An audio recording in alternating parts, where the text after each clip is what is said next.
for whatever reason, I think because I'm so afraid of everything. I really am. I'm the most afraid person you've ever met. I think because I'm so afraid of everything, and it doesn't get better with age. Yeah. It's kind of weird though, like, in some ways I'm healthier than 5 years ago, but in some ways I'm less healthy. Like, I'm dying, and my death is progressive, yet at the same time, I'm not dying from what I was dying from yesterday. Because the things I was dying from yesterday, I figured out how to get rid of. But the things I hadn't thought of that are coming down the pike and have come down the pike, they're killing me pretty fast too, even faster. The new weapons of death as you age. You figure out one problem and then 10 more come. And you got to figure out those 10 and then 100 come.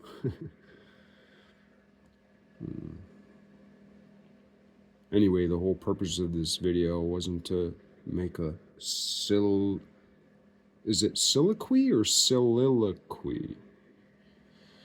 Wasn't to make a stupid oration that nobody cares about. It was for me to create a diary entry of depth of voice, because I do throat singing, and I do it in a way that is not quite like Mongolian throat singing. Most of my throat singing is very clumsy and rudimentary, but once I get into it for like a half hour or so, then it becomes interesting. But it's still different than Mongolian, and I respect Mongolian.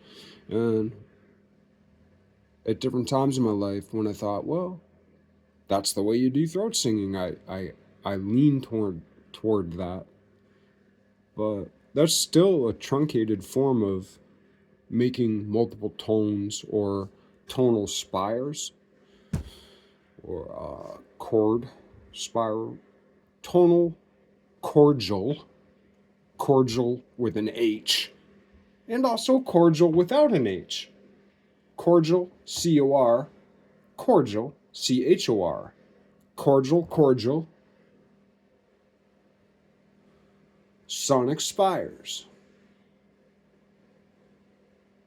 From one to the other.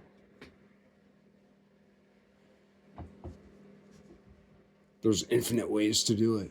Just like regular music, you know. Or just like regular singing. Everything I do sucks. The whole hope is to make one song. Like, if you're a rock star, you're big on the stage, millions of people watching you, you're big for 10 years, and then you're drunk with no teeth, and then you die.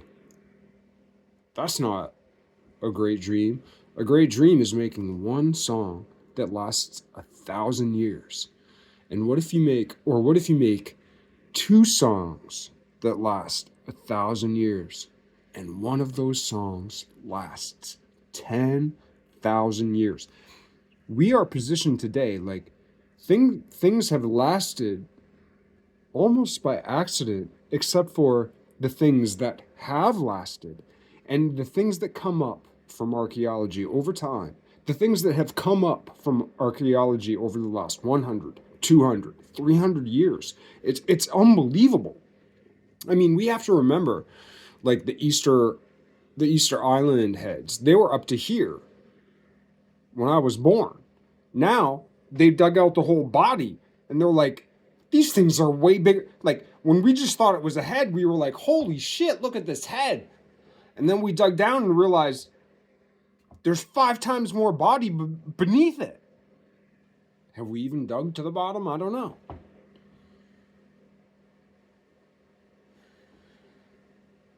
Same with the Sphinx. There's that famous painting of Napoleon in Egypt in front of the Sphinx, and it's the the Sphinx buried up to sand to here. And that's actually like, I've been anti-colonial my entire life until about somewhere between 5 and 10 years ago, when I saw that picture of Napoleon in front of the Sphinx buried up to here in sand, you know? And I hate it when all these places around the world are like, you have to give us our back the stuff you stole. You stole it from us. You stole it from us. It's like, yo, motherfucker. The only thing you ever did with that shit was either one, if you found it, you looted it and you sold it immediately, or you just didn't give a fuck about it at all. Like, fortunate, and the same goes for America. Like, if America had never been colonialized by Britain, and actually I think this is a really important point. If America had never been colonialized by Britain, America wouldn't have ever been good enough to rebel against Britain. It's like, in some sense, Britain or the UK, whatever, the king, was so great that he created the adversary that destroyed him. Like, Britain was so great around the world back when the sun didn't set on Britain, on the UK, England, whatever. Back when the sun didn't set on the British Empire, when the British Empire stretched around the world, that was the time when Britain, through its own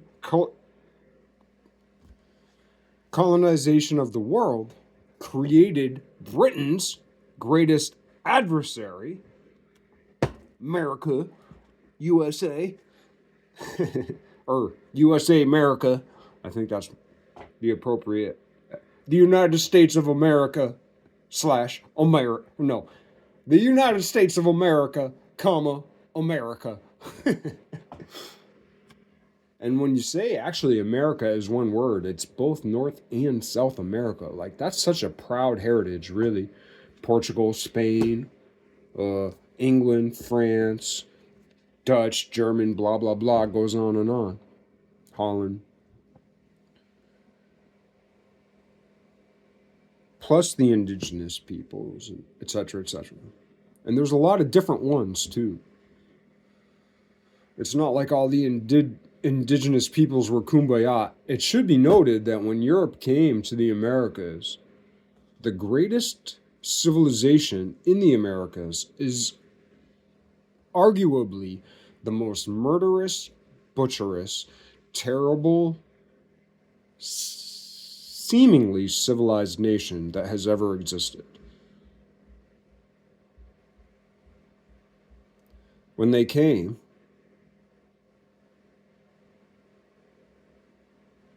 and they destroyed those butchers.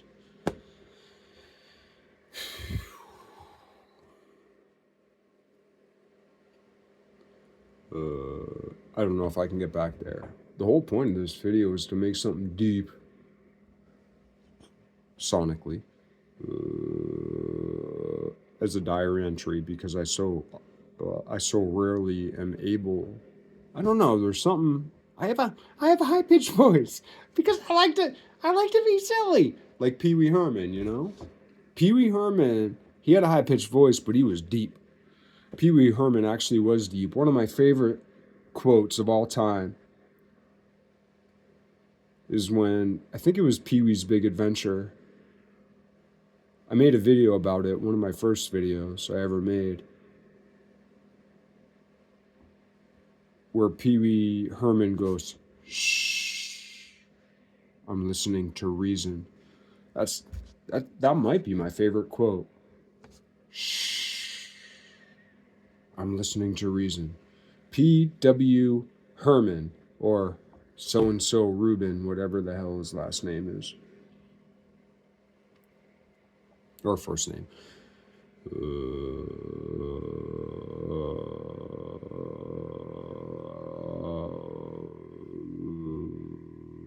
So I lost the track I was on, but maybe I can re-find it. Maybe not. Maybe this diary entry will be the record of a failure. That's fine.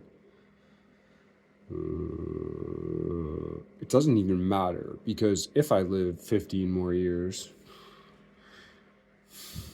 then maybe 15 years from now, I'll actually have the chops to make a beautiful song that lasts 10,000 years.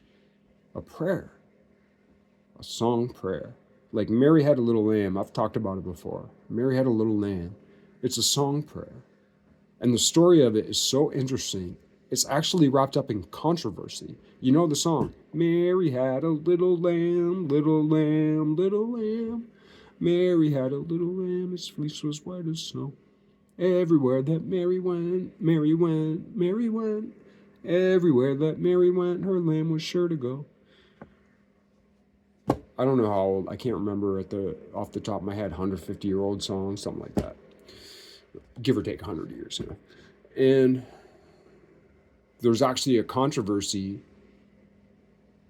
between two New England towns as to where that song originated from, but it's more or less the same story. There was this little girl named Mary.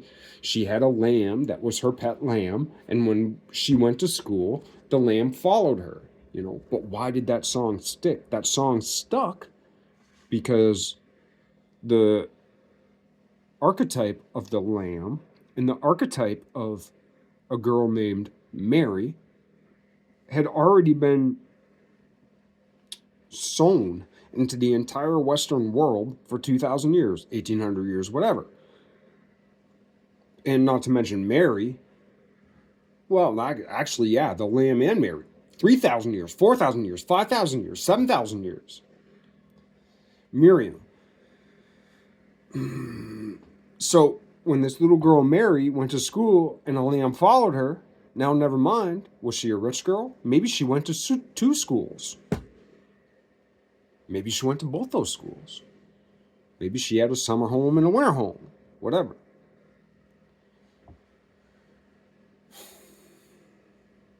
Wouldn't that be awesome? And not just to make something that lasts, but that lasts and matters. Like Mary Had a Little Lamb actually matters. Because people who aren't into Mary, who aren't into Christian symbolism, they also learn that song. And then someday, like me, later in my life, well, I mean, I wasn't to Christianity, but I wasn't into Mary. In fact, I was almost coached to not worship Mary too much because, you know, that's what Catholics do. Now that I'm older, I realized that when Christ was born, the first thing he saw was Mary, weeping, looking into his eyes, smiling, crying, loving him, kissing him all over. And the last thing Mary saw, or the last thing Christ saw, when everybody was leaving, when almost everybody abandoned him, what was the first thing Christ saw?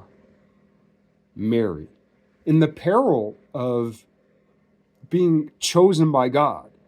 It's actually not that easy. When you get chosen by God, you don't go, oh, yay, thank you, God. You go, ah!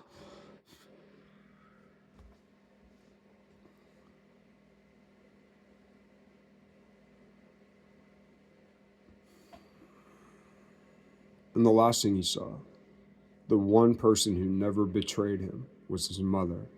And if you believe that, like I do, that, you know, the whole Trinity thing, the whole mystery of the Trinity,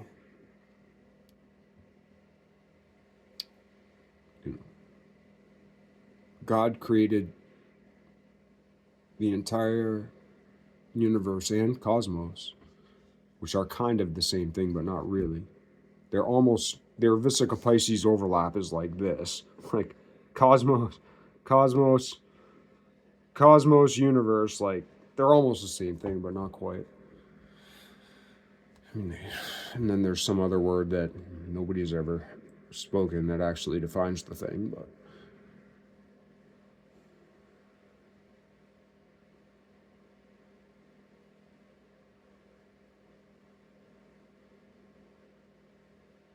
God created everything so that God could be born through Mary.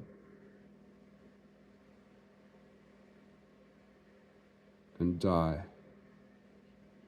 in her loving arms. The first thing Christ ever saw was Mary. The last thing Christ ever saw was Mary.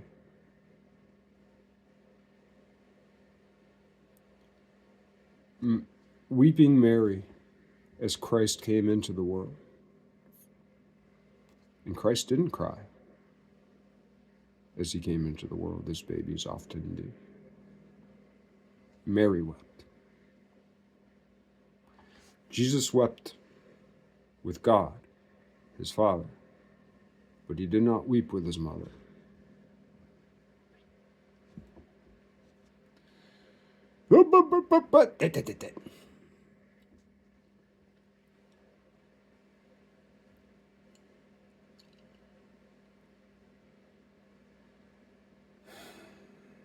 And he did not weep on the cross. And he died looking into her eyes as she wept for him.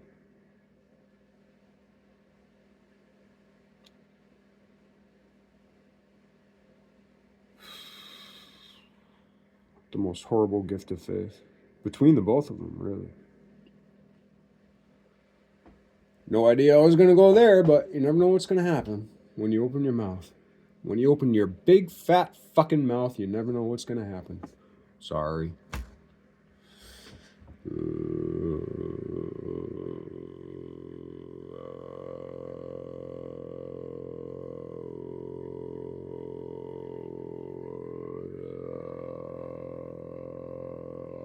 I'm not saying this is good. This isn't a performance. It's a diary entry.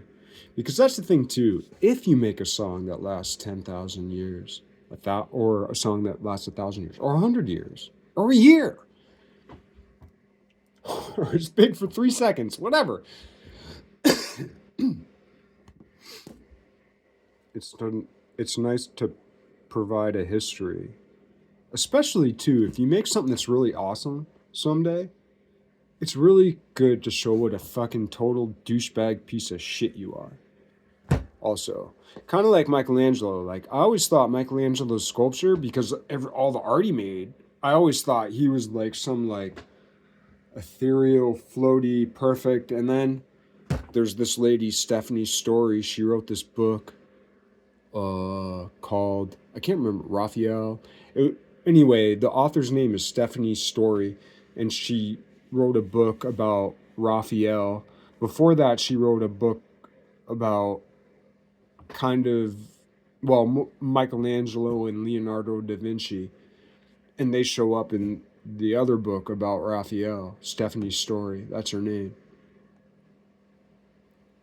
Great book about Raphael. But anyway, and it's fiction. It's, and it's cheeky, a little bit silly, fictionalized, but it actually teaches a lot of history. And then, like, when you look up the things she's talking about, it's like, oh.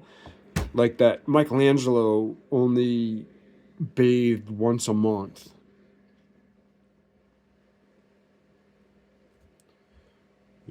And he'd stay up in his scaffolding overnight, and he was grumpy and he was confrontational. He was confrontational to even the Pope, who commissioned him. And he had stinky chamber pots, and he was just a total fucking slob. Physically. Just a grunt, gross, dirty, smelly, what would look like almost like a barbarian. But it was only because he was a big fella, a strong fella, but he had such a delicate sensibility, such a strong, delicate sensibility. Absolutely amazing. And like the way he learned to paint, like the Sistine Chapel, his commission for the Sistine Chapel made him a painter.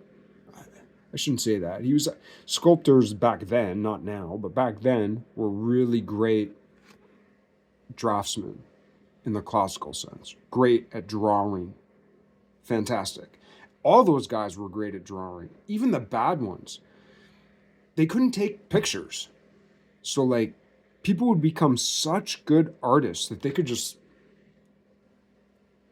you know, perfect every time.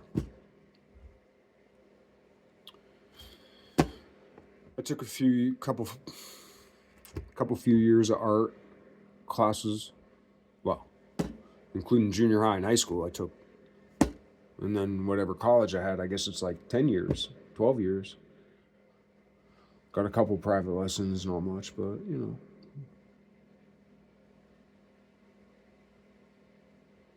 And right at the end of it, before my educational life fell apart and I just had to get a job because I was fucking broke, I was dialed right into it.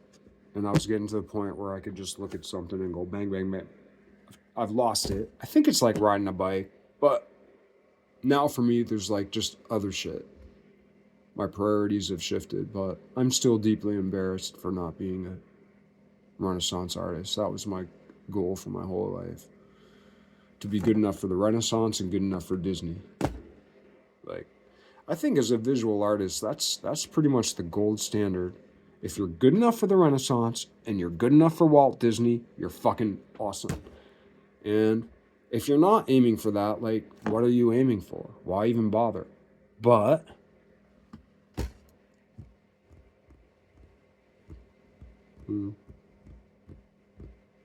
it's helpful, I think, if you make something great to show all the stinky stuff you did to get there.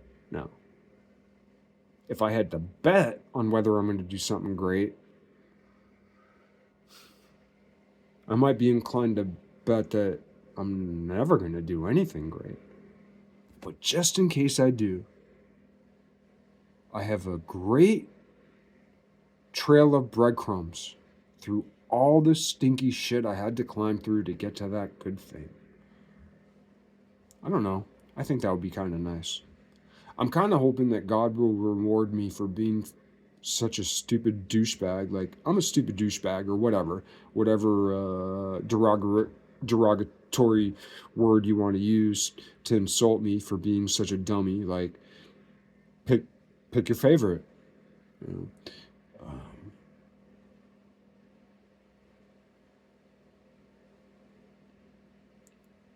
But just in case I get there, I honestly, like, I'd rather just live stream all day. But I'm pretty sure God won't let me have an audience because I've thought about this a lot. I'm pretty much talking to the future. The future's already... All right, I'm just going to say it. The future's already come back to be like, yeah.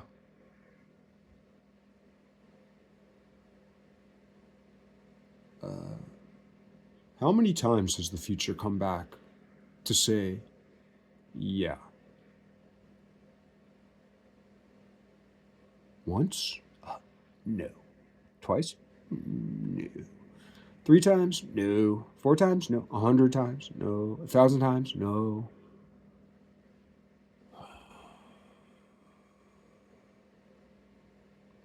Many, many, many more times. Just saying. Believe it or not, that's your problem. Somebody's got to be honest every once in a while, even if it sounds crazy.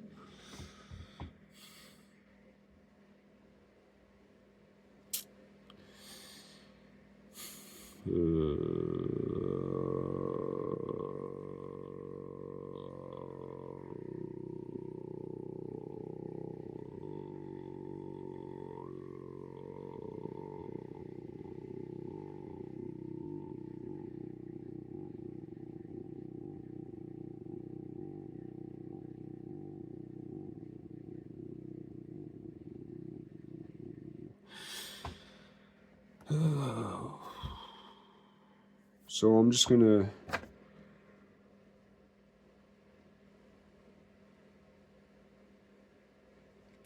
on that for half a minute. Sorry. But, I could have pressed pause. I don't want to endorse this, but this is who I am. I like to smoke. I like coffee in the morning. I like coffee in the morning, afternoon, and evening. And I like wine from evening to sometimes early morning. Wine, beer. I've cut out the hard liquor. But sometimes I still drink these little fuckers. They're disgusting, but they're overpriced, but they're just that little bit more that keeps me away from vodka, which is my favorite. Why fuck around? 5 o'clock vodka, the best alcohol on the earth. I've drinking every vodka, not every. Stoli's, Russian potato vodkas, Absolute, Tito's, 5 o'clock, etc., etc., etc., etc., etc. Down the line. 5 o'clock vodka is either the cheapest or the second or third cheapest vodka on the market. And when you drink this much of it, it will give you less of a hangover than any other vodka.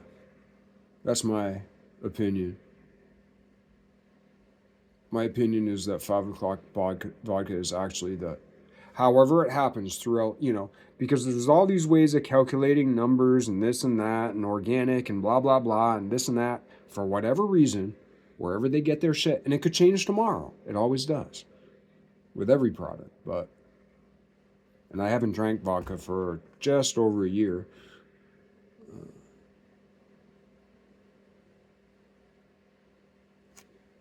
I will drink vodka again when Iran is liberated, and I will walk through the streets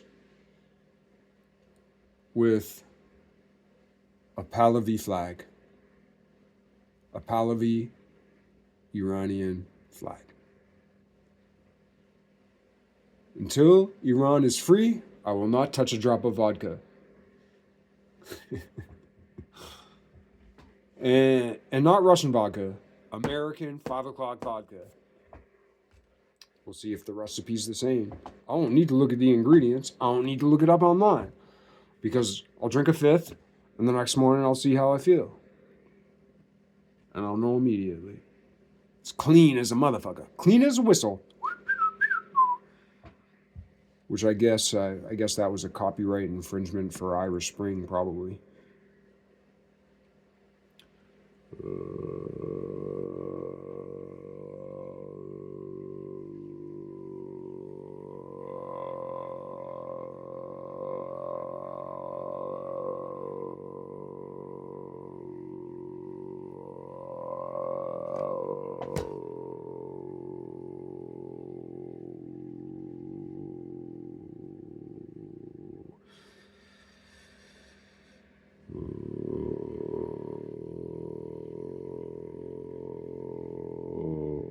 Sorry if my ugliness is scaring you.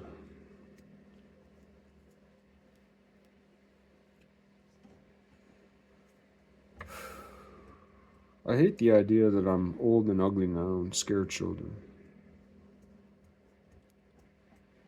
Or that, I don't know. I hate the idea of disturbing people with my ugliness, or because I wear a bandana. Some people who wear bandanas are badasses. I only wear a bandana because my hair's fucked up. I have a funny shaped head. I have funny hair. I have dandruff. And if I wear a bandana, I don't need to worry about all that shit. Though at the same time, it also aggravates the problem.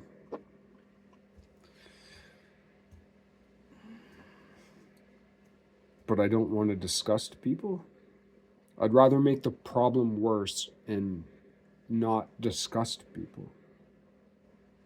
I don't want people to look at me and think this guy's disgusting. And I don't want them to look at me and be like, because when you see a disgusting human being, it reminds you of your own ultimate end, right? It's like, it's an offense to be disgusting, not just because of the disrepute it might bring upon you, upon oneself, but you don't want to be disgusting to other people because you don't want them to think about the fact that if they're not disgusting yet, they're on their way, and if they are also disgusting in their own way. So even if someone isn't disgusting the way I'm disgusting, if I show my disgustingness, I remind them of their disgustingness, which isn't beneficial, right? But there's got to be a better way, but we haven't figured it out yet. Fucked up.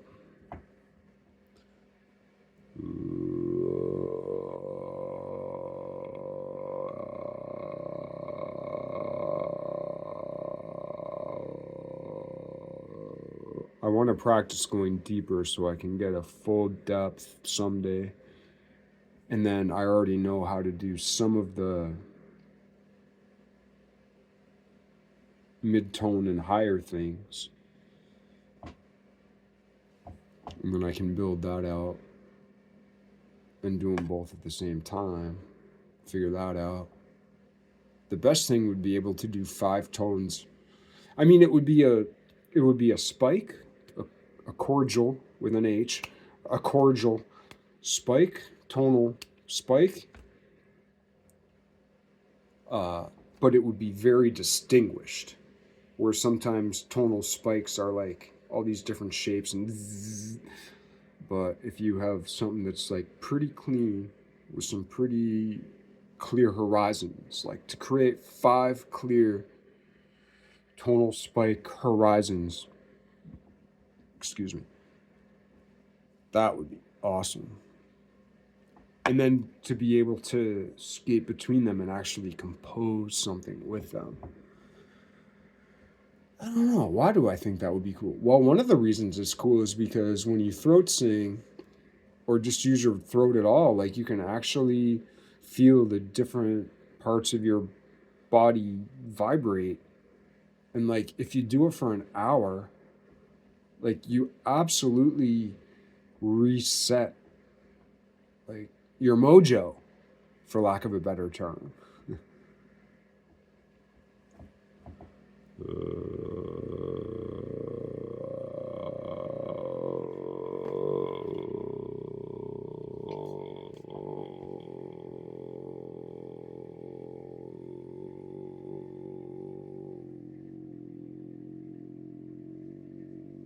I keep trying to get warmed up. I'm nervous now, I'm afraid, I'm self-conscious. That's probably why I drink so much in the first place. I drink a lot. But I have a daily threshold, and I only buy what I'm going to drink that day. This is what I've learned. It is better to be a functional alcoholic than a raging alcoholic. And sobriety's better, but I encounter certain problems with sobriety so far.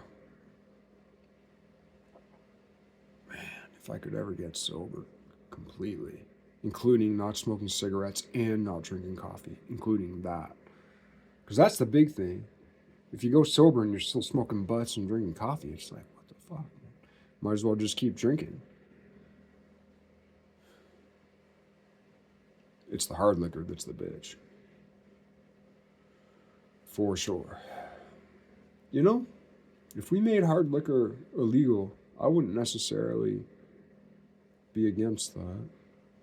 I love it though. I love it. Ooh, but I can't get comfortable. I can't get calm.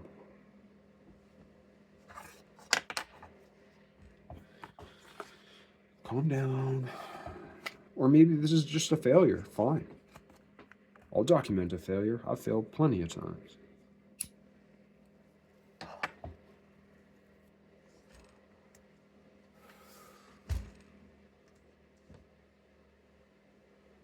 And I sleep just fine. I failed plenty of times, and I feel just fine. Plenty of times today. Yeah. All right. No, I'm just telling a story. Yeah.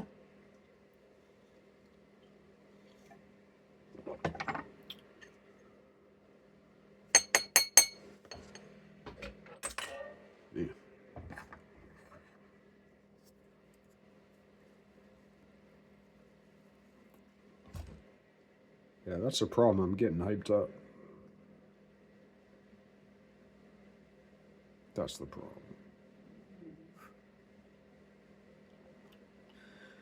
Ooh.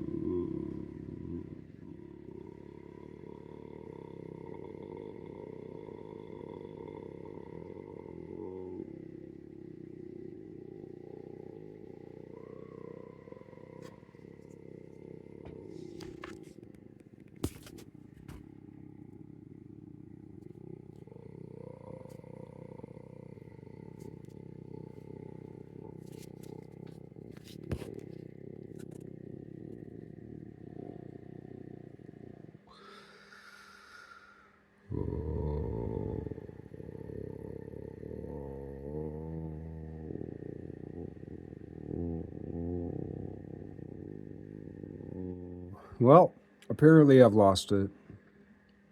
I lost the vibe because instead of doing what I set out to do, I ran my big fat fucking mouth again and ruined everything, just like I fucking always do. I'd like to say lesson learned.